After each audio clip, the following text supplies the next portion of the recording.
সমস্যা সিমান কঠিন নহয় আমি যিমান কঠিন বুলি ভাবো। শুনিছেনে, আন্ধাৰে কেতিয়াবা ৰাতিপুৱা হ'বলৈ দিয়া নাই।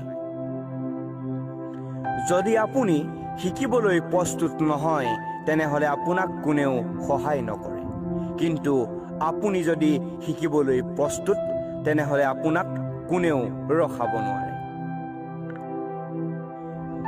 নিজৰ জীৱনটোক কেতিয়াও আনৰ লগত তুলনা নকৰিব, কাৰণ আপুনি য'ত আছে, যেনেকৈ আছে, যি পৰিস্থিতিতেই আছে, আপুনি সৰ্বশ্ৰেষ্ঠ। পইচাই কয়, তই আজি মোক বচা, কালিলৈ মই তোক বচাম। পইচাই ইয়াকো কয়, মই তোৰ লগত ওপৰলৈ যাব নোৱাৰো, সেইটো সঁচা, কিন্তু যেতিয়ালৈকে মই তলত আছো তেতিয়ালৈকে তোক সদায় ওপৰলৈ নিবৰ বাবে চেষ্টা কৰিম।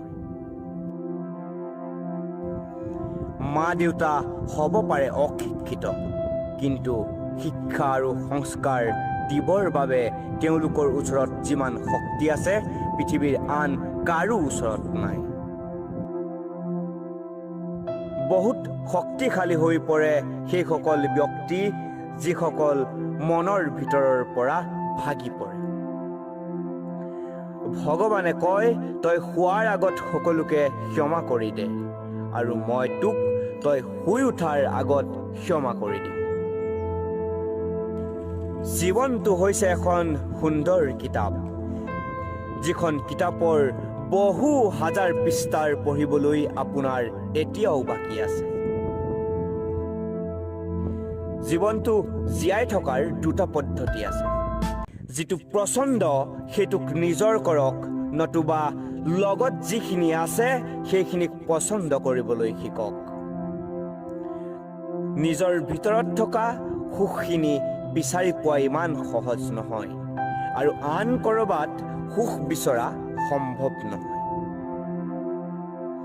জীৱনত অলপ সংগ্ৰাম কৰিবলৈ শিকক, যাতে নিজৰ সন্তানৰ আত্মবিশ্বাস বঢ়াবলৈ আন কাৰোবাৰ উদাহৰণ দিব লগা নহয়।